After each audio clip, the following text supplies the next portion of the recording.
Lynn Decembrano. Currently living in Nooc, Lapu-Lapu City, Cebu. I'm applying for a student visa para sa Canada.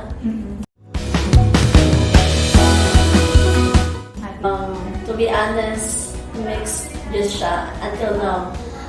First, like, happy ko nga nakulbaan. Kaya syempre, it's a new journey for me, and also everything is first for me. Like from the process, then going to another country. In my age, like, kuwan gid siya. Kanang surprising kay siya, and then basta very thankful na jud ko. Yes, worth it siya, though na siya kanang kuan, kanang risk bitaw. So nag-risk ko ani, then after knowing na na-approve ko, so nakayon ko nga worth it siya na may risk ka. It's just that you need to kuan sa what you call that, iwasa siyang kanang i-work out po din mo taman nga worth it gid siya ay mo gi-invest. Honestly, what you can like pangita na option kay pagkita na ko sa pusa pang neighbor before na kanang picture sila ba nga na-approve siya. So, nakaano ko sa kumain na why not daw itry na ako.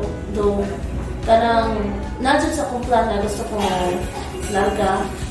But then, kanang wala ko itry ang lain na budget, lain na migration nga kanang ngani. Like say mo, ako na lang yung gitrust. Gitrust na ko inyong agency, yung person nga akong ipangutana. So, nakala ko nga, ano siya, ni-stand out siya kay akong heart, di ko agad diri sa inyong agency. Wala ko may pangitaglain. Siguro, for me, sa akong nagian, 100.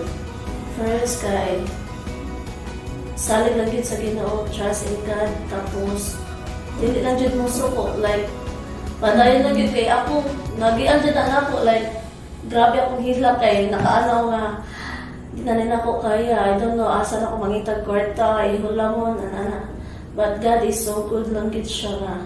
So, all Filipino aspiring nga gusto mo migrate, padayon lang dyan, tapos, ang lang yun permi sa Ginoo niya. Siyempre, i-trust mo ang company and agency nga imo ang gisaligan sa kanang process.